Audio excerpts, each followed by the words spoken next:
Field trip, field trip, field trip, field trip. Welcome to Desperately Seeking the 80s. I am Meg, and today I am in the basement of PJ Clark's near Lincoln Center, if you can picture it. And I'm here with Donna Kaz and her friend Tara, who met in the 80s, kind of like Jessica and I did, except Jessica and I met in a cafeteria at Nightingale, and Donna and Tara met at the famed Saloon, which was a bistro, I believe, on the Upper West Side. I've been doing a little bit of research on it, but I'm going to let them, because they are experts, tell us the dirty details of what it was like at the Saloon. Hi, welcome, Donna. Thank you so much. Thank you so much for having us. It's wonderful to be here. Hi, this is Tara. So the Saloon was a vast restaurant right across the street from Lincoln Center.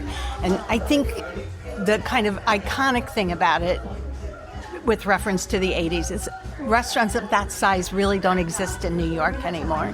And because of its location, it was always busy because people were coming and going from Lincoln Center, and it was a well-established bar scene on the Upper West Side.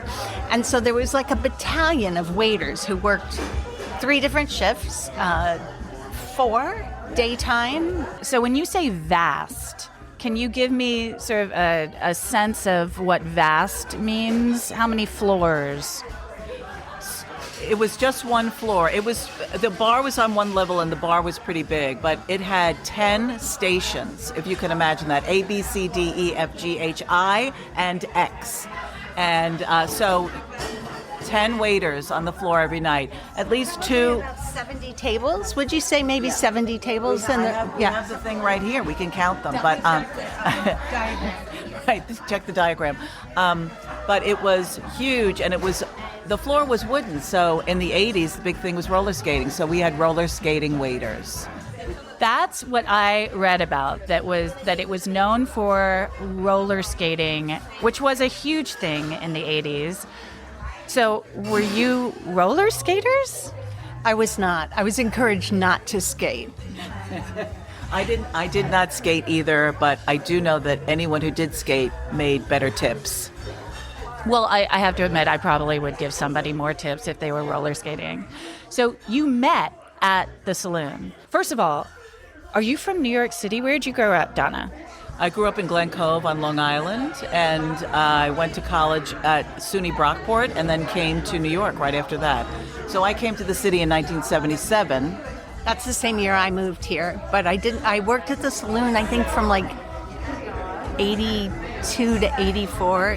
I was like that Roaches song, Can I Have My Job Back? You know, I kept like leaving and going back. Why is that, do you think? Well, I would get a job, or I, decide I wanted to do something else, and then I would desperately need money, so then I would go back. What did you come to New York to do? Where did you grow up, Tara? I'm from Illinois, originally from Southern Illinois, and my family moved around a lot when I was growing up, so we lived in various places in the Midwest, and then I went to high school in Baltimore and college in Boston, and I moved to New York directly after college. And for what purpose? What brought you to New York? Well, New York. I just wanted to live in New York. I knew I wanted to do something either in publishing or art, theater. I had been in the acting program at my college for the first 2 years, and then I kind of had a little bit of a breakdown of confidence in terms of like, could I ever really be an actress? So I took my degree in English literature. And so when I moved to New York, I worked at CBS, I worked in publishing, I worked for a news show called 30 Minutes for a while. Then I decided to really try to be an actress, and I got a job at the Saloon. So you guys met on the floor of the Saloon. Did you have the same shifts? What drew you to each other? Well, the Saloon, it was a huge staff, and I started there in 1982, and I think I left in 1984, so there were 4 shifts, AM, lunch, PM, and swing. And there was a seniority. You had to have seniority to get the choice shifts. which were the PM shifts. But I think that Tara and I worked the swing shift mostly, which was a really cool shift because it started at 8:30 after the dinner rush of people going to 8 o'clock curtains at Lincoln Center. The whole place emptied out. Some people came in and we worked. It was sort of busy until show break. Someone would call out show break when the Met broke their show, and in fact the manager had the times of when the shows would end and would yell out show break, and everyone would be coming across the street into the saloon. And so we would have to really be on our toes then, like 10 o'clock, 10:30. And the kitchen was open until 2 o'clock in the morning. I mean, this is when restaurants were open from 10 a.m. to 4 a.m. I can just imagine. I wish that people could see you, Donna, because you basically did something with your arms that looked like a tidal wave of people coming towards a restaurant right when the show lets out. I think that's wild. So you weren't a dinner place, you were an after show place. And a before show, after show. It was just such a huge restaurant. It had huge windows that looked right onto Lincoln Center. So the view was really good. Floor-to-ceiling windows, so it was, it was very of the time in terms of its decor, I think. Now, it's hard for me to imagine, here we are sitting in a PJ Clark's, it's hard for me to imagine like people roller skating around. Roller skating with plates of soup. One guy could do that. Amazing.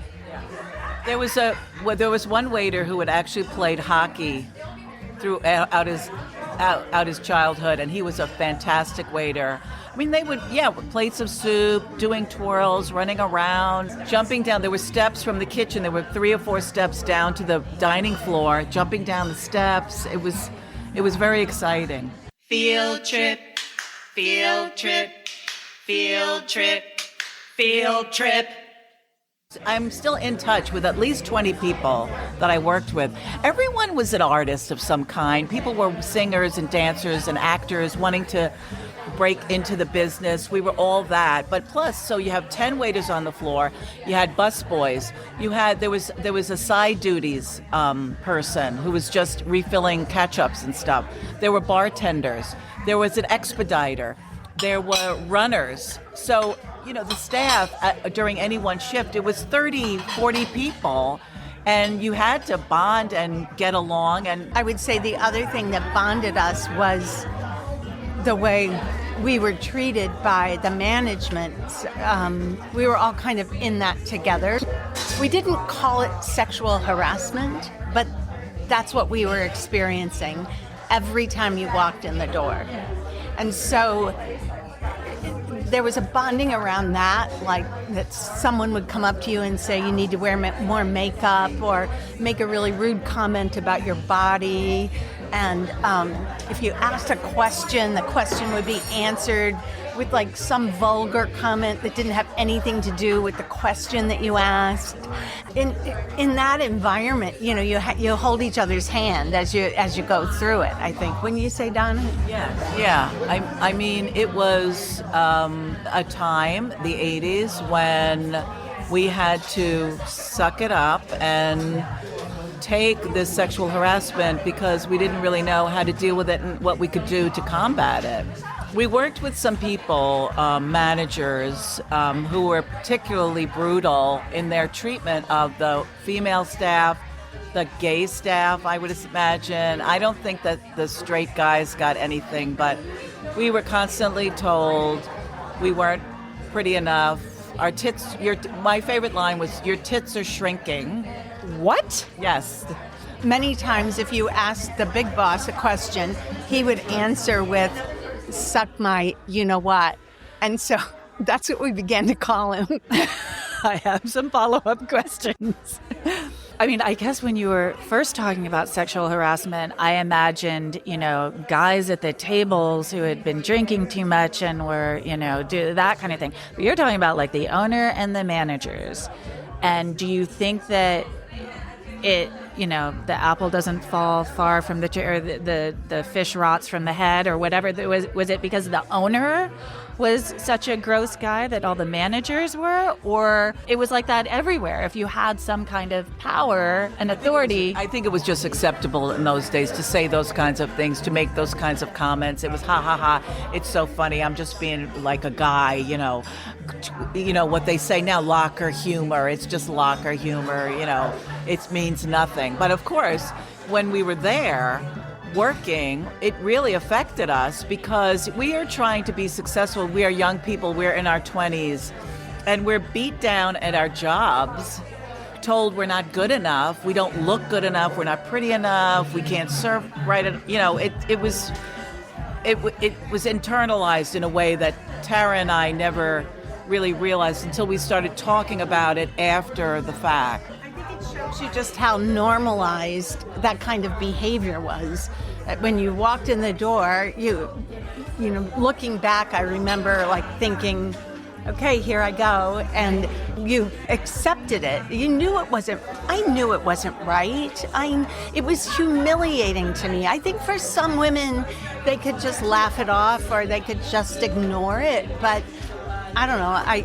I was always embarrassed every night by something that somebody said. And I think it was connected to also a sense of you're never going to make it as an actor. That was a big part of it, wouldn't you say? Yes, absolutely. And I was thinking about this because I wrote a whole play about this experience and maybe it's still like that now. When you go to a show and you go to the restaurant before, your experience of being entertained begins at dinner before the show. And so the staff expected us to be on and to sell a lot of product, to push the appetizers, to push the specials. In fact, it's in the manual. If someone orders a glass of wine, ask if they want a bottle. And our seniority was partly based on our check average, how much we pushed, how much we entertained the guests and got that check up there. But we also, on the other hand, we were told to get people out of the restaurant to turn the tables as fast as possible so they could make as much money. Turn that table, go as fast as you can. Get those people out of that table. I've got another table of 5 coming in.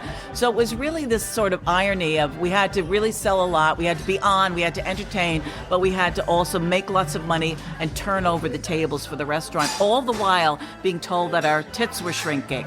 Field trip, field trip. Field trip, field trip.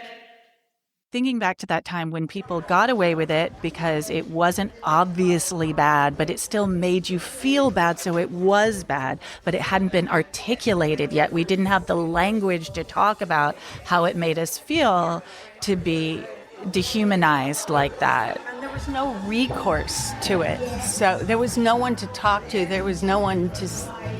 you didn't even, it's kind of hard to explain. It was, the only word I can think of is normalized. It was so normalized that you just kept going through it.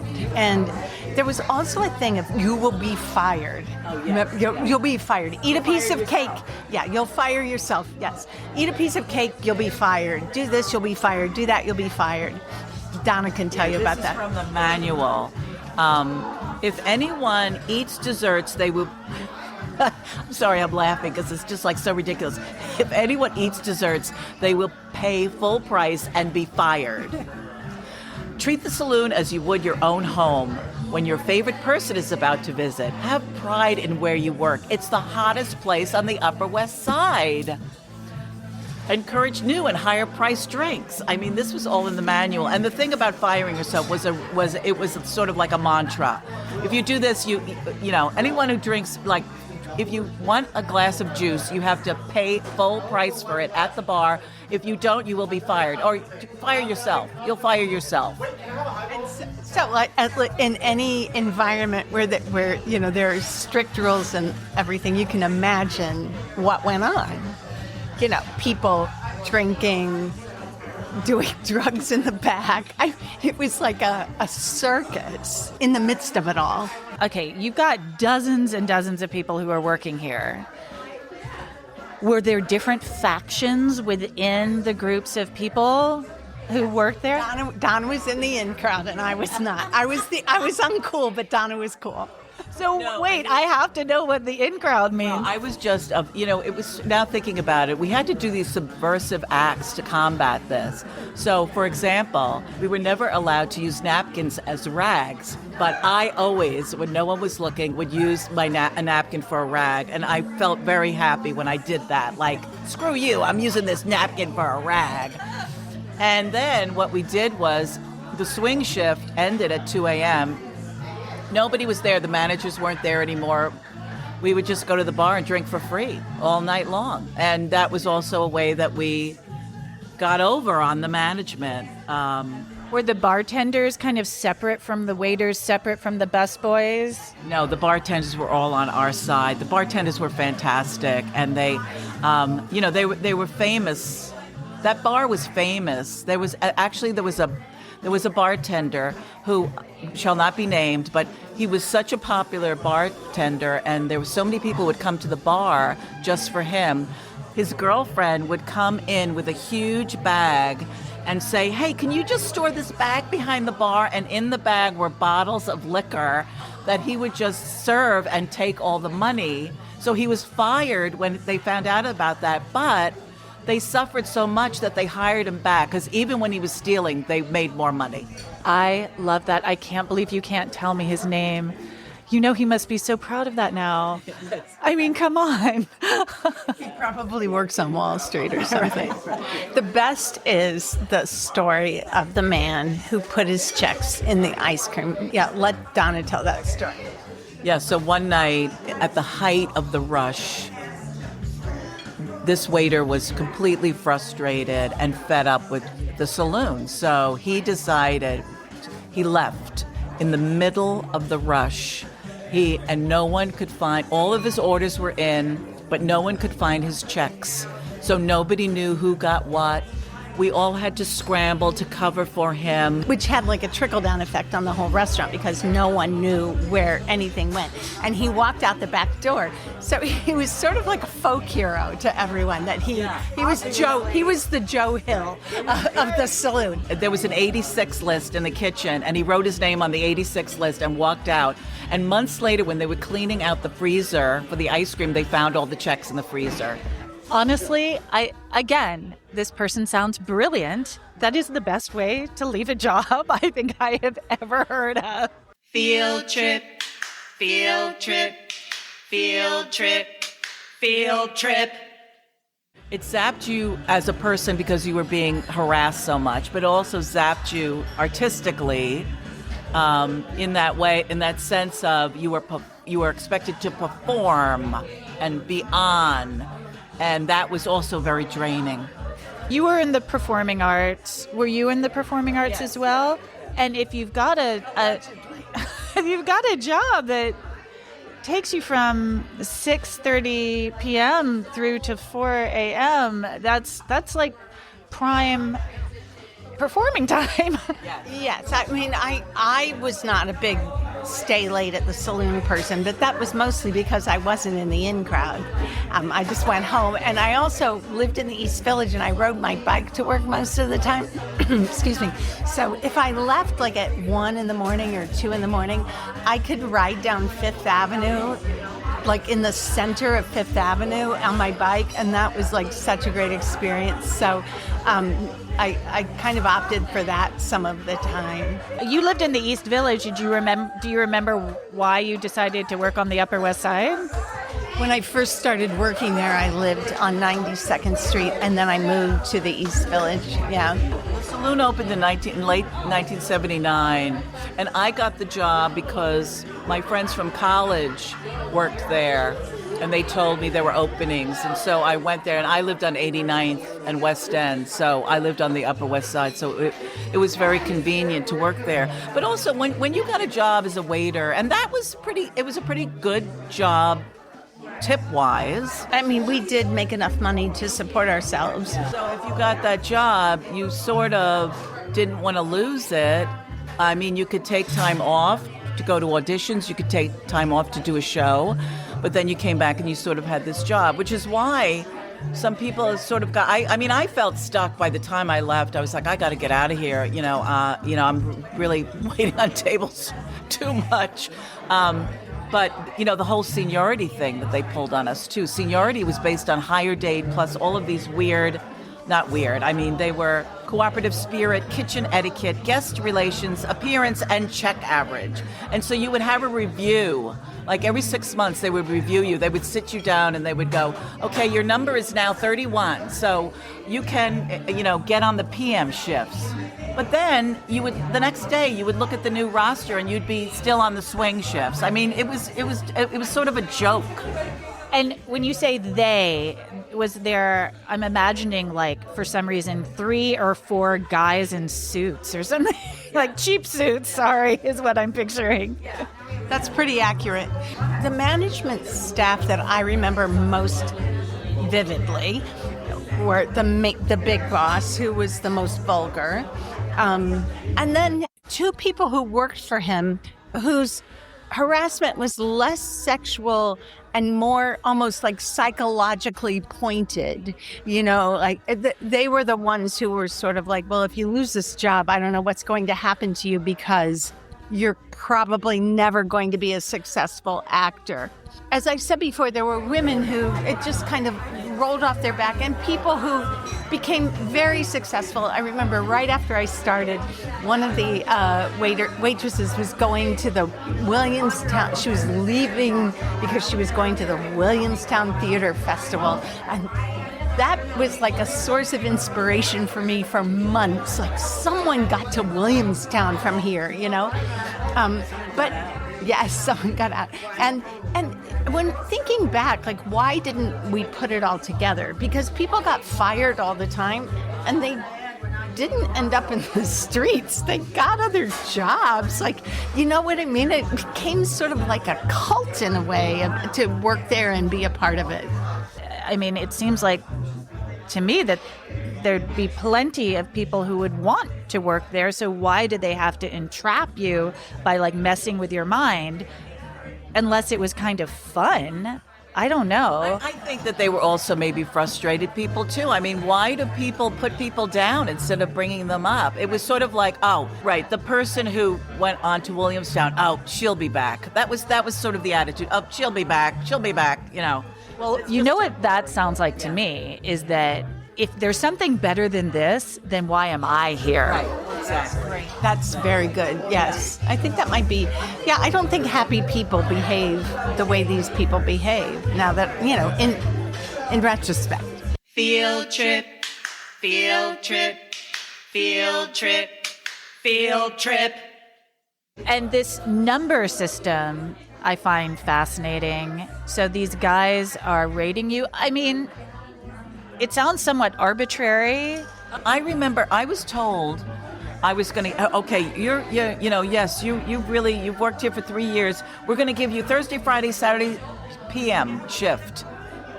And then then the next day it came out, I was Monday, Tuesday lunch, Wednesday swing.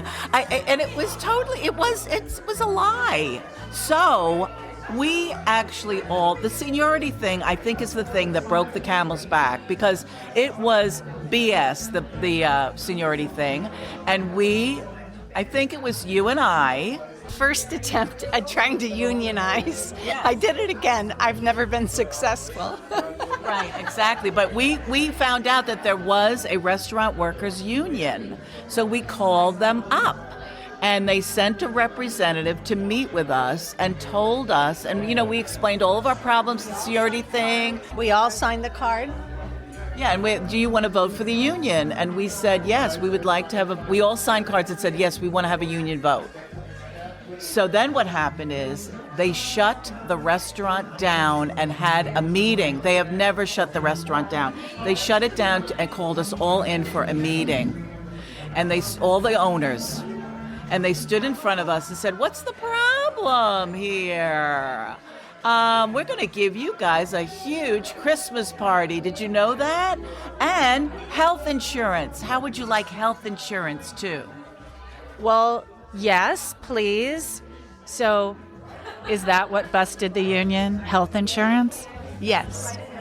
Yes, I think that was it. I mean, I don't blame you. I mean, I like, what are you supposed to do? That's actually, in fact, what you probably need most of anything. I think we could have gotten it through the union too.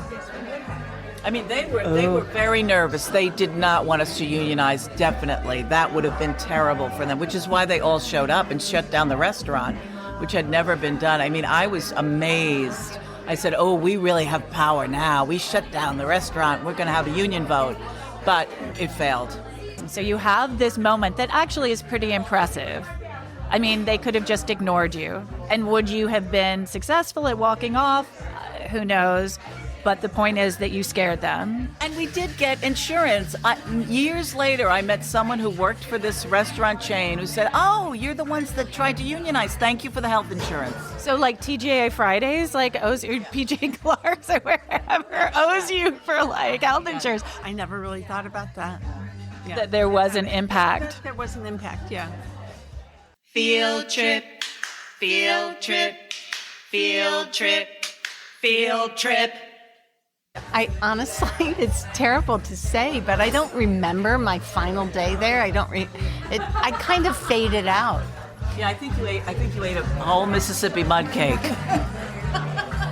I hope I did. I don't think I did, but I hope I did. I hope I had like 16 drinks and 15 desserts. And how do we know if anything has even really changed? I don't know. I became an activist after that, and I worked in LA. I was working with the LA Commission on Assaults Against Women, and I really got involved in sort of this kind of work. And I think that a lot of progress has been made and a lot of awareness has been made, but I also think that it's still a problem. And so how do you gauge how much we have advanced? I have no idea. Sometimes it seems like, 2 steps forward and 1 step back, or 1 step forward, whatever, especially in this administration. So it's very circular in a way. And I think that, yes, things have changed and there is a lot more awareness.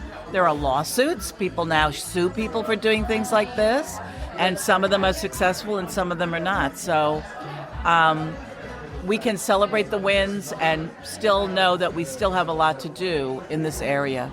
And there might be a bit of a backlash, too, involved in all of this. That once we do start getting the language to talk about it and we speak up and say, like, actually, no, you're not allowed to talk to me like that. Some people get really grumpy and then they do it even more because they want to do what they want to do. I don't think a manager of a restaurant today would speak to an employee the way we were spoken to. I do think that has been pushed over to the other side, don't you? What else needs to be done? And I do think younger women, I think the generation that came after us had thank goodness, a better sense of their own power, and they understood that they could speak up against those things because a mechanism was in place in law to support them. And in industry, there were human resources departments and places where things like that could be reported. And I honestly, it's possible that men only started to comply because there were those mechanisms in place and they knew that they could be traced and tracked. I do think there's been progress, and I think younger women, millennial women, have a stronger and a more exciting, empowered sense of themselves than we might have had. My daughter just graduated from college. She's moved back home. She's doing great. She's juggling a few jobs. She has entered the workforce. One of her jobs is as a bartender. And so she's Gen Z. And I'm very interested to hear. I'm so glad that she is living at home and that I can hear her stories when she comes back. And she's certainly heard my stories. She's heard my mother's stories. But yeah, I mean, we all have to sort of stay vigilant, I think. Absolutely. And I also think there is in some places there is a slightly different attitude towards servers, and people in that industry, and more, I would hope, more respect. We always, Tara and I, whenever we go out to dinner, we are always aware of who is serving us and how we can sort of support them. And because we know how hard that job is. It's a good job. It can be a good job. Like, it's a respectable job. And a hard job. And you meet so many strangers every single day, and lots of people are crazy, and you just have to deal with it somehow. And you hope that at least your work environment is supporting you in that. So a bunch of people who worked at the saloon decided to get together because one of our waiters actually owns a restaurant in Times Square. And he said, let's have a reunion of people in the saloon. When was this? Like 5 years ago, 2 or 3 years ago. And I jokingly suggested that who should be invited but this asshole manager who was so horrible to us. And it was a complete joke. Well, someone didn't think it was a joke, and he was invited. Oh, no, that's why you didn't go. Yes. He didn't. He was invited, and he was going to show up, and I just said, no way. But Tara, you went, right? I said hello to him. Yeah. And How is he doing? I think he's doing fine, but maybe I'm projecting, but I really did have a sense that there was an awareness of what he had done. I don't know. I felt like there was possibly an embarrassment. He had no interest in speaking with me. He said hello. We looked at each other. We said hello, because most of the people who were at that reunion had worked at the saloon after us. And the men had better experiences, and then you had the conversation with one of the guys who had no idea that this was happening to us. Ooh, I want to hear that. Well, I talked to him a little bit that night about what it was like to work there and, what it was like to walk in the door every day. And he had a kind of very sympathetic response to it and said, I had no idea that was happening to you all. And I think of it as one of the most fun jobs I ever had. And I can see how you would, because there was, because of the chaos, because of the activity and the size and the scope of it all, there was always a sense of like keeping balloons in the air, and famous people were coming in, and you were going to put a plate of soup in front of Baryshnikov, and it was exciting, But he had an emotional fullness about when he understood what it was like for us as opposed to him. Field trip, field trip, field trip, field trip. I want to just describe the menu. The menu was a trifold piece of paper that was at least a foot long. It was huge. The menu had so many items on it that people could not decide what to have. You would go over, the menu is so big, I don't know what to have, was always what people were saying. Plus, there was a specials menu inside that menu. It must have had 100 items on it. I mean, it was very hard to choose. So we're working with this huge menu. We are under the gun to get the order in and get the table turned around. Often, I just would go up to a table. If they couldn't decide, I would start suggesting, you're having this, and why don't you have this? So I could get the order in. And there was always a lit candle on the table, and these menus are made of paper. At least 4 or 5 times a night, someone's menu would catch fire. And we would have to call the busboy over, fire on C3, and then would go running over and stamp out the fire. This was the time when American chefs were responding to French Nouvelle cuisine. So we had to have shiitake mushrooms and fiddlehead ferns and a melange of whatever and a brace of soft-shell crabs. And people were always going, I'll have the shit takes. What are the shit takes? We never got to taste any of it because we were on the swing shift. Only the PM waiters tasted the food, so we had no idea what it tasted like. So we were really good improvisers. We would say, oh yeah, that's excellent choice. let's talk about the wine, because we had glasses of wine that were $1.75. A half carafe was $4 and a full carafe was $7.75. And we served white and red wine. And Tara's going to tell the story of our new wine that we... Well, there was this lovely young woman from the South who came to work there. And one day I saw her with a tray and a single glass of rosé on it. And I said, "Oh, are we serving rosé by the glass now?" And she said, "No, I make it myself." She was blending white and red wine and selling it. And she was also a person who, there was a man who was like, today we would describe him as being, on the spectrum or something, but somehow he was connected to people at the restaurant. And he was allowed to sit at this one table, and he wrote, and he was like kind of an interesting fella. And one day she said to him, "You smell." And he kind of started freaking out. And he did smell, but none of us ever called it to his attention. And he started freaking out, and she said, "Nice.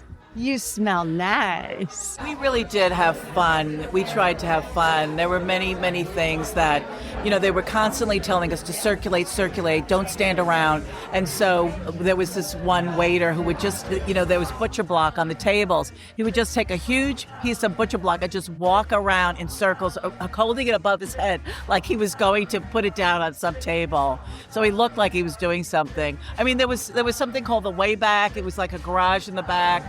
So there was big boxes back there, and a waiter would go back and get in the box, and one by one we would send people back there so we could jump out of the box and scare them.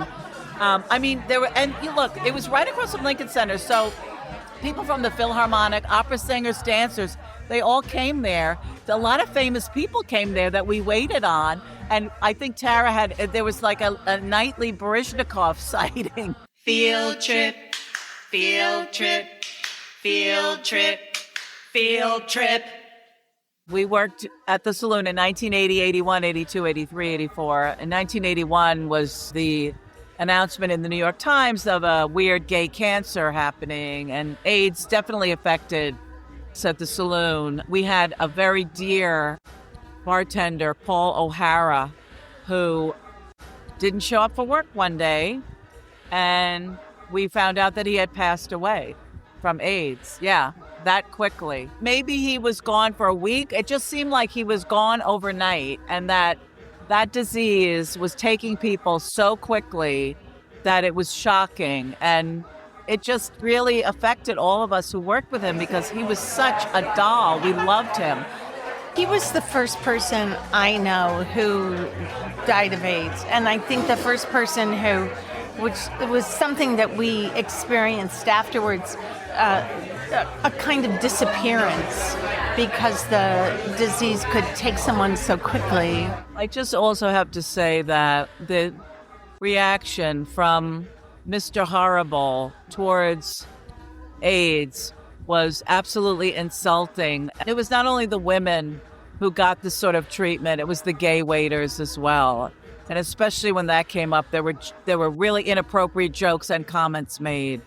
Yeah, we had many gay waiters there at the Saloon. We had a faux wedding ceremony between two of them in Section I one night, and sometimes some of those waiters left, and we never knew what happened to them, and we were sad if because this was a really trying time with that because of the misinformation and all of that stigma about it. It was terrible. But I still remember Paul O'Hara. He was such a great bartender, really fun, laughed a lot, was very sweet. Field trip, field trip, field trip, field trip. So you formed this friendship in 1981. And how did you, when you were no longer working together, when you were no longer seeing each other on a daily basis, how did your friendship sort of progress after that? Well, you got married in 85, and then I moved to LA in 86, but you had lots of work in LA. So every time Tara would come to LA, we would see each other. I would come back a lot. And then I moved back in 94. Well, there were two things. When I would go to LA on business, I would have a hotel room, but I would stay at Donna's. We would go out to dinner or something, and I would say, like, don't make me go back to the hotel. Let me just stay at your apartment. So I would always stay with her. And then when you moved back here in 1994, I think that was when we were part of each other's day-to-day lives. And it was so fun to be Donna's friend because she had this amazing duality about her, where she was sort of an Upper East Side matron. It lived on East 79th Street with this like cool British husband, and it gave dinner parties and wore smart clothes, but she was at the same time a guerrilla girl. What? You're a gorilla girl? Yes, I am Afra Ben the Gorilla Girl. You didn't think to open with that? Well, you know, that's another episode, and that's another real 80s story, actually, because the Gorilla Girls were founded in 1985. I know. Oh my God, you have truly blown me away right now. Tara and I at that point, I was really into writing and writing plays and doing theater. Tara was in the theater doing casting, and we not only did our friendship deepen, but we would also see a lot of plays together and talk about them to all hours of the evening. And Tara helped me many times with casting some of my readings, and you know, we had a really deep friendship that was really New York, because we were working here and we were living here, and your kids grew up here, and I brought Richard back here, and it was really fun to live on it was sort of West Side, East Side friendship. There's a Le Pain Quotidien in Central Park, and we would meet there on Sunday mornings, pretty much every Sunday morning that we could manage. And we called it the office because it was kind of halfway for both of us. And we'd go there and have a coffee and a croissant and talk for like an hour and a half, and then both go our separate ways. And I have to say, when the pandemic started and then Donna moved out, I had to kind of adjust myself when I wasn't seeing you on Sunday mornings every week. But I think also we were at a point in our lives where we were going through big human stuff, losing our parents. When my daughter was a teen, and I wasn't sure about how to be a good mom to her. Donna was the person. Donna didn't have a daughter, but she was the person who helped me and gave me the best guidance that I got from anyone else. And that was based on her knowing me and knowing how beautiful and blessed and fabulous my daughter was, and you know, being able to help me with that. So I think it was the point of our lives as people that kind of sealed things in a certain way, and of course then losing her husband. Yeah, I mean, you know, Tara's been with me through a lot of loss, and my husband passed 4 years ago. But I also want to talk about Charles Harper, who was a mentor to me and a member of Circle Repertory Company and a fabulous actor, and sort of encouraged me to go into writing. And he died of AIDS in 1989. But before he died, he met all of my friends, Tara especially. I remember him turning to me and saying, "Wow, you have a treasure in that Tara." And it's true. You know, I'm sure you relate to this, Meg and Jessica, of, you know, having this strong friendship that lasts, because endurance is all about living, and endurance and having enduring friends is really what it's all about. That is a beautiful way to conclude this truly, truly lovely lovely talk. I am so grateful to both of you, and I cannot wait for Jessica to hear this. And I promised that I would share that you are going from here to the Cafe Luxembourg, because that's just too New York to leave out of this story. Cheers.